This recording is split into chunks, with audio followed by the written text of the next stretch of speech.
शेतकऱ्यांच्या कर्जमाफीसाठी बच्चू कडू 200 किलोमीटर महापदयात्रा काढणार। चिखलदरा ते सलोना पायी मार्ग यात्रा निघणार। 1 मार्च ते 9 मार्च दरम्यान ही यात्रा मेळघाटामध्ये असणार। बाळासाहेब ठाकरे यांच्या स्मृतीस्थळाची देखभाल करणारे संदीप पाटील यांचं निधन। संदीप पाटील यांचं हृदयविकाराच्या धक्क्यानं निधन झालं। संदीप पाटील शाखा क्रमांक 192 चे उपशाखा प्रमुख म्हणून कार्यरत होते। ठाणे शहर पोलीस भरतीसाठी राज्यभरातून विद्यार्थी ठाण्यात दाखल। भरतीसाठी आलेल्या विद्यार्थ्यांवर मैदानाबाहेरच्या रस्त्यावरती झोपून रात्र काढण्याची वेळ। पोलिसांनी विद्यार्थ्यांसाठी केलेली सोय अपुरी। नाशिक ग्रामीण पोलीस दलाचे अधिकारी सीबीआयच्या रडारवरती। इगतपुरीमधील अवैध कॉल सेंटर प्रकरणी एका बड्या अधिकाऱ्यासह 2 पोलीस निरीक्षकांची सीबीआय चौकशी सुरू, अशी सूत्रांची माहिती। इगतपुरीमधील रेन फॉरेस्ट रिसॉर्टवरती ऑगस्ट 2025 मध्ये सीबीआयच्या पथकानं छापा टाकलेला।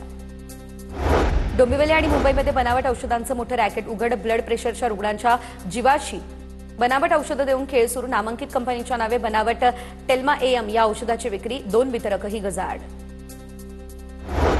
भरतीची बनावट जाहिरात ही दिल्याप्रकरणी नागपूर महानगरपालिकेची पोलिसात तक्रार। भरतीसाठी महानगरपालिकेच्या अधिकृत संकेतस्थळाला भेट देण्याचं आवाहन।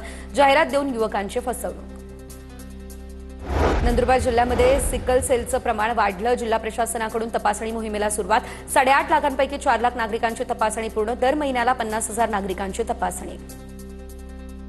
महाबळेश्वर या ठिकाणच्या स्ट्रॉबेरीची चव पुणे जिल्ह्यातील खेड हवेली आणि मावळ तालुक्यातही चाखायला मिळते।